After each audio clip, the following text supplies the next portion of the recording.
April 2025. A normal Tuesday morning turns into economic chaos with a single announcement from Washington. President Donald Trump reveals a sweeping plan to impose $100 billion in new tariffs, specifically targeting Chinese imports. And the markets freaked out, literally within hours. Wall Street traders dumping stocks, investors panicking, the whole thing. And over in Beijing, officials scrambling out of bed for emergency meetings while most Americans were still having their morning coffee. But China didn't take it lying down. Not even close. Their government hit back right away, slapping their own tariffs on American products, condemning the move through diplomatic channels, warning everyone that this could mess up the entire global economy. Listen, this wasn't just another day in politics. This was years of trade tension finally exploding into what looks like it could become a full-on economic war between the biggest economies on the planet. How did we even get to this point? What pushed Trump to make such a dramatic move? And what happens next in this crazy economic showdown that's going to affect everything from that iPhone in your pocket to how much you pay for groceries? Because this trade war might determine which country leads the world economy for the next generation. So let's break this down. What actually happened? Who's getting hurt? And why this matters to everyone, everywhere. Trump drops this tariff announcement in early April, and everyone acts surprised. But in fact, this plan had been cooking behind the scenes for months. It wasn't random. These tariffs take dead aim at specific Chinese industries that have been causing tension for years: electronics, machinery, and parts for electric vehicles. The White House didn't try to hide their reasoning. They said it straight up. We need to protect American jobs, secure our critical industries, and fix what they see as years of China taking advantage of us in trade. Probably the president's cell phone as well. This is the ultimate deal maker who is a businessman at the head of our government. Trump's administration made it clear they believe these tariffs are necessary to address the trade deficit, intellectual property concerns, and what they consider unfair practices that have disadvantaged American businesses for years. Now, these tariffs aren't simple. They come in different levels. Most countries get hit with a baseline 10% tariff, but China, they're looking at an effective rate of up to 145% on their goods when you include previously announced tariffs. That's massive, and it's worth remembering this isn't Trump's first rodeo with tariffs. He did something similar during his first term, but the stakes are higher now. The global supply chain is still kind of a mess after the pandemic. Inflation is still giving everyone headaches, and China's economic position has changed. What's Trump trying to accomplish here? Pretty straightforward, actually. He wants to push companies to make products in America instead of China. His team points to his previous tariffs that did create some American manufacturing jobs, though plenty of economists argue those gains don't make up for the higher prices that regular people end up paying. But there's something else happening that officials don't talk about as much on TV. This isn't just about economics and jobs. This is about who has the power in an increasingly tense relationship between superpowers. It's geopolitics dressed up as trade policy. So, Beijing didn't waste any time hitting back. Within hours of Trump's announcement, Chinese officials were already on state TV blasting the move. The Ministry of Commerce put out a statement calling the tariffs a serious violation of WTO rules and flat-out blatant economic coercion. In the past, they were pretty calculated about how to respond. They'd carefully pick retaliatory tariffs that would hurt Trump politically but wouldn't damage their own economy too much. This time, totally different approach. Beijing seems willing to take some serious economic hits themselves just to make their point. It's like they're saying, we don't care if this hurts us too. We're not backing down. We don't care. We don't care. China has been here for 5,000 years. Most of the time, there was no United States, and we survived. Their counter tariffs are super strategic. They're targeting American agricultural products, especially soybeans and pork. Why those? Because they hit directly at Trump's voter base in farming states. Pretty clever, right? But they didn't stop there. Chinese state media is framing this whole thing not just as some trade disagreement, but as America actively trying to hold China back and mess with their economy. A spokesperson for Beijing's Commerce Ministry said that the United States should bear full responsibility for the turbulence caused by these measures. Meanwhile, behind the scenes, Chinese President Xi was telling the Spanish Prime Minister that there are no winners in a tariff war and trying to get European countries to team up with China against what he called unilateral bullying from the US. Here's what's really worrying international observers, though. China is flat out refusing to negotiate right now. Their commerce officials literally said China will fight to the end end and let slip that they've already prepared contingency plans for a long trade battle. The message couldn't be clearer. China sees this as a major escalation that requires standing firm, not compromising. But how much do these tariffs really hurt the economy? Right after the back-and-forth tariff announcements, global financial markets took a hit. Wall Street had one of its craziest weeks in years. Just to give you an idea, the day after Trump's announcement, the S&P 500 dropped more than 3%. That's billions of dollars in market value just gone, but not everyone lost. While tech companies that rely heavily on Chinese manufacturing got hammered, companies like Caterpillar and Lockheed Martin actually saw their stocks go up. Investors were betting these companies would be protected from the trade fight and might even benefit from a push to buy American.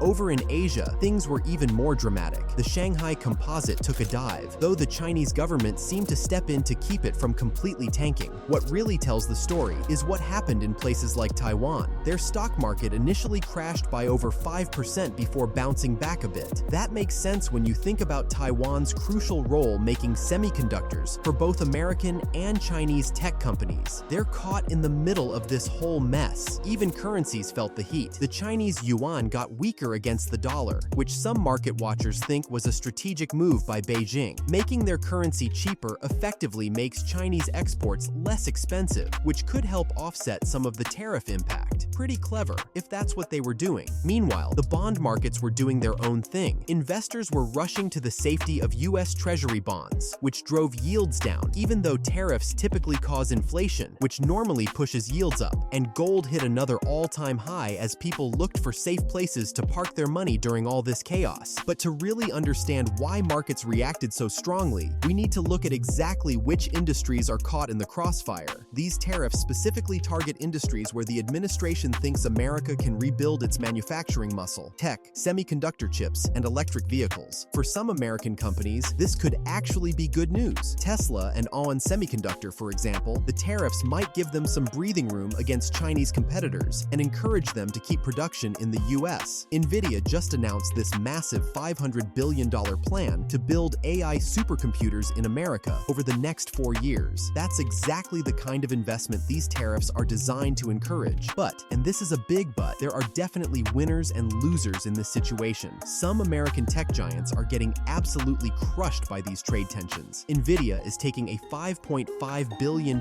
financial hit because of new restrictions on chip exports to China. AMD is expecting to lose around $800 million. These companies rely heavily on Chinese customers. China made up 13% of Nvidia's sales and nearly a quarter of AMD's total revenue last year. American farmers are incredibly vulnerable to Chinese retaliation too. Soybean farmers already saw their exports to China collapse during previous trade fights, and now they're staring down that same nightmare scenario again. We're talking about family farms that are already operating on razor-thin profit margins. This could be absolutely devastating for rural communities across the Midwest. Then there's the question everyone's asking: what does this mean for prices at the store? Trump administration officials admit there might be what they call transition costs in the short term. That's fancy talk for Americans will probably pay more for stuff, but they're arguing that the long-term benefits of rebuilding American manufacturing will eventually outweigh these costs. Trump himself addressed this concern, saying, "There will be a transition cost and transition problems, but in the end, it's going to be a beautiful thing." That's his way of trying to reassure markets while also preparing Americans for some economic turbulence ahead. Will regular people buy that explanation when prices go up at Walmart? That remains to be seen. For China, the tariffs strike at a vulnerable moment. The country's post-pandemic economic recovery has been sluggish, with persistent problems in the property sector and weaker than expected consumer spending. Chinese exporters, long the engine of the country's growth, now face significant new barriers to their largest foreign market. But China isn't without options. Even before the tariffs were announced, Chinese economic planners had been pursuing a dual circulation strategy, focusing more on domestic consumption while maintaining export strength. The tariffs may accelerate this pivot. For over 7 decades, China's growth has been fueled by self-reliance and hard work, never depending on favors from others, and never backing down in the face of unreasonable suppression, President Xi reportedly said. So you know that they're mentally preparing for a future where they can't count on American consumers buying their products. Anyway, right now, Chinese companies are scrambling to adapt. Some are trying to ship their products through places like Vietnam or Cambodia to avoid being labeled made in China. Others are focusing more on selling to countries involved in China's Belt and Road Initiative,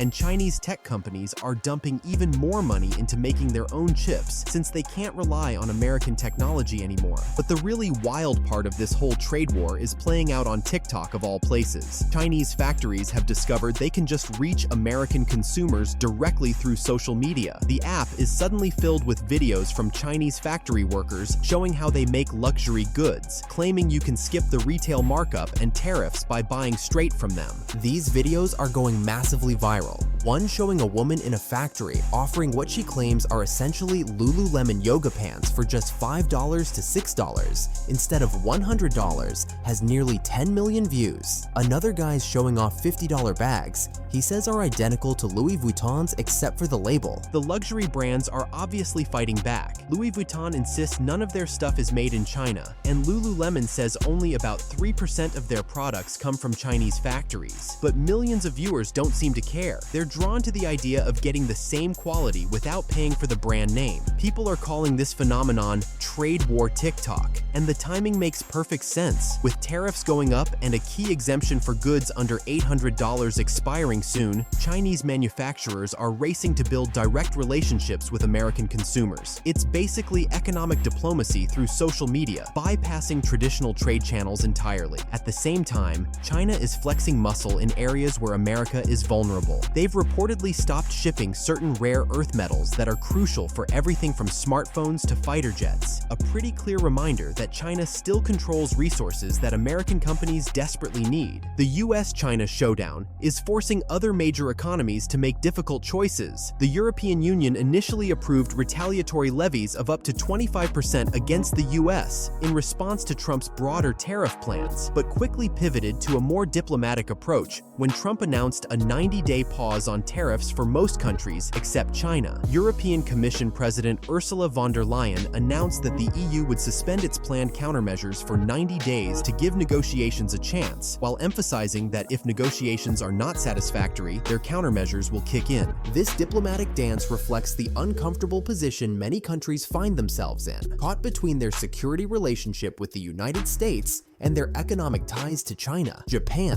which has its own complex relationship with China, saw its Nikkei stock index swing wildly, first plunging over 5% before rebounding by 9.1% after Trump's tariff pause announcement. Behind the scenes, China has been aggressively courting European leaders to form a united front against what it characterizes as American unilateralism. Chinese Premier Li Qiang spoke directly with EU Commission President von der Leyen, and Chinese Commerce Minister Wang Wentao held talks with EU Trade Commissioner Shevchevich about the US reciprocal tariffs. But that diplomatic offensive has met with mixed results. Australia and India have reportedly declined China's outreach, emphasizing their own national interests. Even Russia, typically aligned with China on international issues, finds itself outside the scope of Trump's latest tariff maneuvers. Some of the most interesting reactions have come from smaller economies stuck in the middle of all this. Countries like Vietnam, Cambodia, and other Southeast Asian manufacturing hotspots are in a tricky spot. They're worried about getting caught in the fallout, but also see a chance to grab some of the business moving away from China. Sri Lanka, which is still trying to bounce back from an economic crisis, warned that US tariffs could seriously hurt its fragile recovery. The IMF pointed out that nearly a quarter of Sri Lanka's exports go to the US, so it's a big deal for them. Meanwhile, over in Europe, Germany's government spokesman Stefan Hebestreit made a telling comment. He called for a negotiated solution that works well for all sides, which is basically a polite way of saying Europe doesn't want to be forced to pick a side between two economic heavyweights. With tariffs in place and retaliation underway, attention turns to the critical question: where does this end? Most optimistic view is that these tariffs, despite their severity, are primarily negotiating tactics. Trump himself hinted at this possibility, stating, "Deals going to be made with China," even as the tariffs took effect. Under this scenario, both sides would eventually return to the negotiating table, perhaps after demonstrating their willingness to absorb economic pain, and work toward a comprehensive trade agreement that addresses US concerns about intellectual property protection and market access, while providing China with tariff relief.